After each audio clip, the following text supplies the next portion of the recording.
नमस्कार विद्यार्थी मित्रांनो, आज आपण इयत्ता 6वी भूगोल विषयाचे प्रकरण 9 ऊर्जा साधने स्वाध्याय संपूर्ण उत्तरासहित पाहणार आहोत.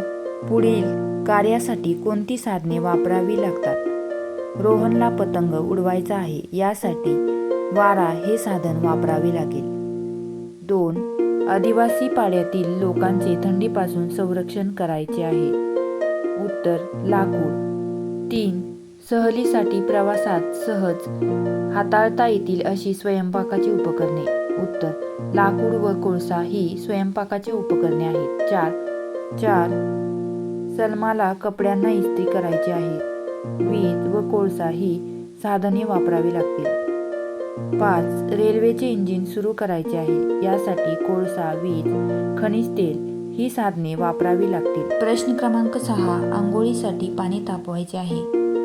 विजेवरील हीटर, गिझर, बंब या साधनांचा वापर करावा लागेल. पुढील प्रश्न पाहण्या अगोदर आपल्या चॅनलला सबस्क्राईब करायला विसरू नका. सूर्यास्तानंतर घरात उजेड हवा आहे. वीज, रॉकेलचे दिवे, तेलाचे दिवे, टॉर्च या साधनांचा उपयोग केला जातो. ब. खालील प्रश्नांची उत्तरे लिहा. 1. मानव कोणते ऊर्जा साधने सर्वाधिक वापरतो? त्याचे कारण काय असेल? उत्तर मानव पेट्रोल, डिझेल व विद्युत या ऊर्जा साधनांचा सर्वाधिक वापर करतो, कारण मानवाला घरगुती वापरापासून ते कारखान्यात, कार्यालयात काम करण्यापर्यंत प्रत्येक ठिकाणी विद्युत ऊर्जेची गरज असते. त्याशिवाय त्याला वाहतूक करण्यासाठी पेट्रोल, डिझेल या ऊर्जा साधनांची गरज असते. 2.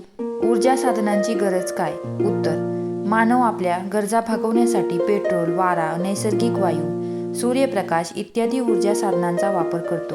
याशिवाय इतरही ऊर्जा साधनांचा वापर करत असतो. अर्थात मानवाला आपल्या गरजा भागवण्यासाठी ऊर्जा साधनांची गरज असते. 3.